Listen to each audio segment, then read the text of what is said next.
Chapter 1. Missing Bag. I ran home from school and slammed the front door behind me. Some of our neighbours owned their homes, but we rented ours in the middle of an old estate. It wasn't the poshest part of Gillingham. Understatement.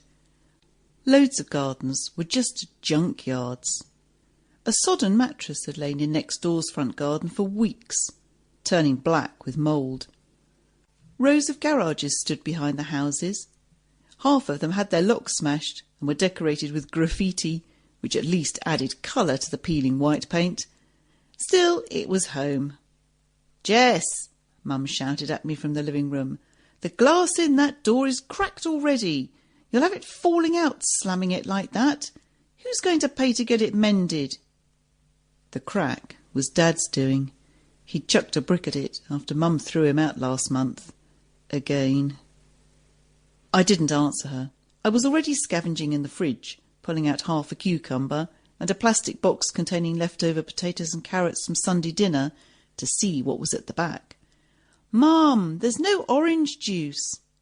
"I know, and I'm not buying any more till next week. There's plenty of water in the tap." I grabbed a mug from the draining board, filled it at the sink and carried it to the living room. Mum was working through a basket of ironing.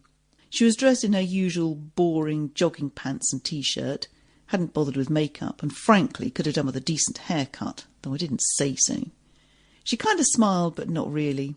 "How was your day?" I pulled off my shoes without untying the laces and slumped into one of the fraying armchairs. Mrs. Gilbert gave me 37% for my history assignment, and I'd spent ages on it. She said it didn't show much evidence of original thought. Said it gave the impression I'd rushed it, and I'd spent 3 hours doing that last week. Plus, at lunch break, I couldn't find my bag, and it's got my maths and French books in it. "Did you look for it?" Mum asked. "Everywhere. There's no sign of it. Somebody's either nicked it or hidden it, just to be nasty." Mum sighed. "Not again. You should tell Mr. Howard." "I already did. He's useless. Bet it's Alice Davis and her gang." I challenged her, but she just laughed at me. Mum looked up. "She's not still bullying you, is she?"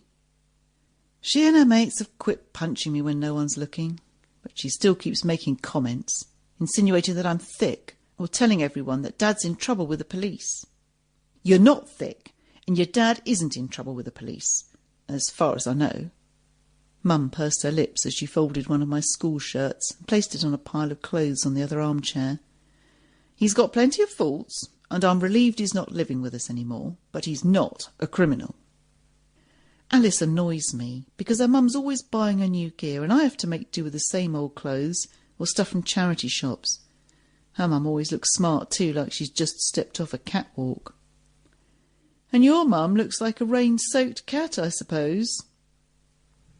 "I didn't mean that, Mum, but neither of us have the money to walk into real shops and buy whatever we like, do we?"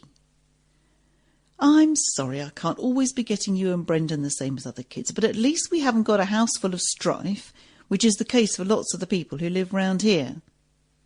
Steam spat from the iron as Mum slammed it down. "No strife now," I said, "but we had plenty the last time Dad was staying." Mum had let him back again on condition he didn't drink. It only lasted 3 days. The third day he went out after dinner and came home late. I expect he'd been down the pub. Mum sent Brendan and me upstairs, but we could hear all the shouting. Then there was the sound of broken glass. I found out next morning that was the telly. Then there was more shouting. Finally the front door slammed, and seconds later came the sound of the brick hitting the glass. "So when are you going to get the front door repaired?" "When I've got some spare cash. I already owe money to the cash lenders, and I don't want to take out another loan this month. And by the way, I've told your dad I'm not having him back. We've done it too many times, and it doesn't work, so that's it now." I stared at her. "So we'll just carry on with no money and make do without anything new ever?" I asked. It might have sounded selfish, but honestly, it wasn't new stuff I really cared about. Why couldn't we just be a normal family?